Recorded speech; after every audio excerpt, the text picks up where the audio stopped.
Alright, আশা করছি সকলে ভালো আছেন। অ্যাডস্টেরা নিয়ে নতুন আজকে একটি গুরুত্বপূর্ণ ভিডিও। আপনারা এ পর্যন্ত আমাকে অনেকেই হোয়াটসঅ্যাপে মেসেজ করেছেন, ভিডিও কমেন্টসে করেছেন, ফেসবুকে ইনবক্স করেছেন যে একটি ব্লগ ওয়েবসাইটে একই সময়ে অ্যাডস্টেরা অ্যাড নেটওয়ার্ক যুক্ত করে এবং গুগল অ্যাডসেন্স এর অ্যাড যুক্ত করে একই সময়ে একটি ব্লগ ওয়েবসাইট থেকে আর্নিং করা যাবে কিনা, আর যদি যেয়ে থাকে তাহলে কিভাবে অ্যাড প্লেসমেন্ট গুলি আমরা করব এবং আমাদের যে অ্যাড নেটওয়ার্ক গুলি রয়েছে তারা আমাদের এই বিষয়টাকে কিভাবে নেবে, ভবিষ্যতে আমাদের ব্লগ ওয়েবসাইটে বা অ্যাড নেটওয়ার্কে কোনো ইমপ্যাক্ট পড়বে কিনা। তো খুবই গুরুত্বপূর্ণ বিষয়, অনেকেই এই বিষয়টি জানে না। আমি সব সময় আপনাদেরকে একটি কথাই বলি, যে বিষয়টি আমি এক্সপেরিমেন্ট না করি সে বিষয়টি সম্পর্কে কখনোই ভিডিও দেই না। অন্যের ভিডিও দেখে অথবা অন্যের বিষয়গুলি দেখে আপনাদেরকে ভিডিও মেক করি না।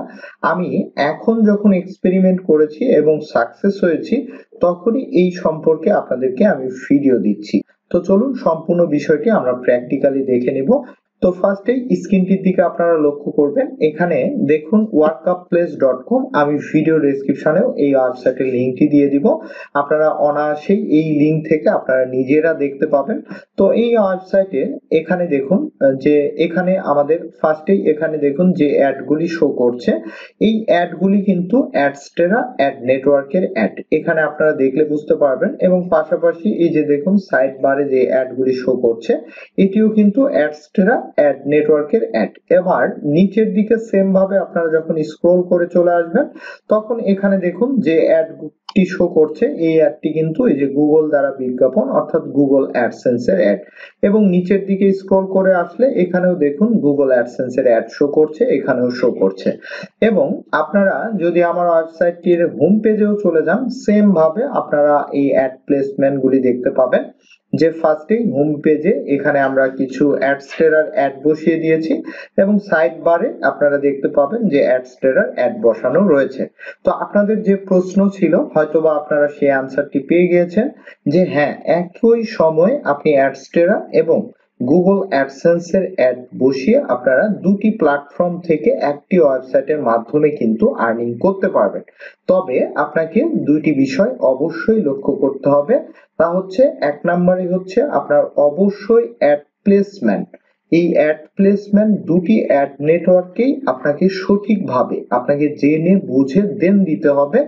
আর আরেকটি বিষয় হচ্ছে আপনার ইউজার এক্সপেরিয়েন্স। আমি আপনাদেরকে বলবো, যদি দুইটি অ্যাড নেটওয়ার্ক আপনারা একই সময়ে ব্লগ ওয়েবসাইটে যুক্ত করেন তাহলে ইউজার যে এক্সপেরিয়েন্স থাকে বা এখানে আপনার যে ভিজিটর গুলি আসে তারা কিন্তু অনেক সময় বিরক্ত বোধ করে ডে বাই ডে আপনার কিন্তু ভিজিটর আপনার 5% কমে যেতে পারে।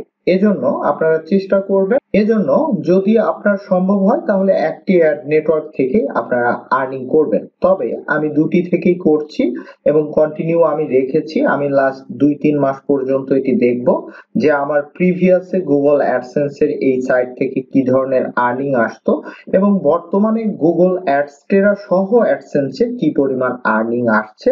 দুটি প্ল্যাটফর্ম থেকে যদি রেজাল্ট ভালো হয় তবে আমি এই দুটি অ্যাড নেটওয়ার্কে একটি ব্লগ ওয়েবসাইটে কন্টিনিউ করব। তবে লাস্ট 7 ডেজ এর যে রেজাল্টটি আমি দেখতে পাচ্ছি তাতে মনে হচ্ছে যে দুটি থেকে আমাদের ভালো মানের আর্নিং আশা করা যায়। আমরা চাইলে দুটি অ্যাড নেটওয়ার্ক থেকে একই সঙ্গে আমরা যুক্ত করে দুটি অ্যাড নেটওয়ার্ক থেকে আর্নিং জেনারেট করতে পারবো। আশা করছি আপনারা বিষয়টি ক্লিয়ার হয়েছে। এখন কথা হচ্ছে যে কিভাবে আমরা অ্যাড নেটওয়ার্ক গুলি যুক্ত করব। তো আমি জাস্ট সংক্ষেপে আপনাদেরকে বলবো, কারণ আমার ইউটিউব চ্যানেলের যে প্লেলিস্ট আছে যে অ্যাডস্টেরা আর্নিং টিপস, এখানে অ্যাড বসানো সম্পর্কে অনেক ভিডিও আছে। যারা একদমই নতুন অ্যাডস্টেরা থেকে আপনারা আর্নিং করতে চান তারা অবশ্যই আমার ইউটিউব চ্যানেলের অ্যাডস্টেরা আর্নিং টিপস এই প্লেলিস্টে এই ভিডিওগুলি দেখবেন, তাহলে একদম শূন্য থেকে অ্যাডস্টেরাতে আর্নিং সম্পর্কিত প্রত্যেকটি বিষয়ের ভিডিও এখানে দেওয়া আছে এবং নতুন কোনো ভিডিও আসলে এই প্লেলিস্টেই যুক্ত হয়ে যায়। তো আপনাদেরকে বলবো যে অ্যাডস্টেরার অ্যাড যখন আপনি ওয়েবসাইটে যুক্ত করবেন একই সময়, তখন আপনি যে কাজটি করবেন, বেনার কোনো অ্যাড আপনার হোম পেজে এবং পোস্টের মধ্যে আপনারা যুক্ত করবেন না। বেনার অ্যাড শুধুমাত্র যুক্ত করবেন আপনারা এই যে ওয়েবসাইটে যে সাইড বার রয়েছে, এই সাইড বারের দুইটি পজিশনে, একটি হচ্ছে টপ পজিশনে, আরেকটি একদমই আপনার সাইড বারের বটম পজিশনে। বেনার অ্যাড শুধুমাত্র এই দুইটি আপনারা যুক্ত করবেন। দেন এরপর আপনাদেরকে এখান থেকে লাইভ দেখাবো যে বেনার অ্যাড কোন মেজারমেন্টের আপনারা যুক্ত করবেন। বেনার অ্যাড এখানে মেজারমেন্ট যেটি আপনারা বেনার অ্যাড সাইড বারে যুক্ত করবেন সেটি 468/60 যে বেনার মেজারমেন্ট রয়েছে অ্যাড বেনারের, তো সেই মেজারমেন্টটি আপনারা যুক্ত করবেন এবং আরেকটি যুক্ত করবেন 300/250, এই যে এখানে আপনারা দেখতে পাচ্ছেন এটি এবং এটি, জাস্ট এই দুইটি ব্যানার অ্যাড আপনারা আপনাদের সাইটে এই যে সাইড বার দেখতে পাচ্ছেন এখানে আপনারা যুক্ত করে দিবেন। দেন এরপর আপনারা যে কাজটি করবেন, অবশ্যই সোশ্যাল বার অ্যাড, যে সোশ্যাল বার অ্যাড রয়েছে এই সোশ্যাল বার অ্যাডটি আপনাদের সাইটে দিয়ে দিবেন এবং নেটিভ ব্যানার অ্যাড এটি আপনারা যুক্ত করে দিবেন। তো এই তিনটি যদি আপনি যুক্ত করে দেন তাহলে কিন্তু আপনার সাইটে কোনোভাবে গুগল অ্যাডসেন্স এর যে অ্যাড, সেই অ্যাডের কোনো ধরনের ইমপ্যাক্ট এখানে পড়বে না। আরেকটি বিষয়, গুগল অ্যাডসেন্স এর অ্যাড কিভাবে আপনি প্লেসমেন্ট করবেন। তো আমি একবারে নরমালি বলবো যে আপনারা দুটি অ্যাড নেটওয়ার্ক একই সময়ে ব্যবহার করতে চাইলে শুধুমাত্র গুগল অ্যাডসেন্স এর যে অটো অ্যাড রয়েছে এই অটো অ্যাডটি আপনারা ইনেবল করে দিবেন, তাহলেই যে যে পজিশনে আপনার এই অ্যাডগুলি অ্যাডস্টেরার বাহিরে স্পেস থাকবে সেই সেই পজিশনে অটোমেটিকলি তারা কিন্তু গুগল অ্যাডসেন্স এর অ্যাডগুলি বসিয়ে দিবে। আশা করছি আপনারা যারা ব্লগ ওয়েবসাইট নিয়ে কাজ করছেন, গুগল অ্যাডসেন্স নিয়ে কাজ করছেন এবং অ্যাডস্টেরা নিয়ে কাজ করছেন, তারা একই সময় এই দুইটি অ্যাড নেটওয়ার্ক থেকে আপনাদের ব্লগ ওয়েবসাইট থেকে আর্নিং করতে পারবেন। আপনাদের এই ব্লগ ওয়েবসাইট থেকে, গুগল অ্যাডসেন্স থেকে, অ্যাডস্টেরা থেকে আর্নিং সম্পর্কিত যে কোনো ধরনের প্রশ্ন থাকলে অবশ্যই আমাকে জানাবেন। ভিডিওটি ভালো লাগলে লাইক, কমেন্ট, শেয়ার করবেন এবং ইউটিউব চ্যানেলটি সাবস্ক্রাইব করে রাখবেন এবং আপনাদের যে কোনো বিষয়ে জিজ্ঞাসা থাকলে অবশ্যই জানাবেন, পরবর্তীতে সেই বিষয়ে ভিডিও দেওয়ার চেষ্টা করব। ধন্যবাদ সবাইকে।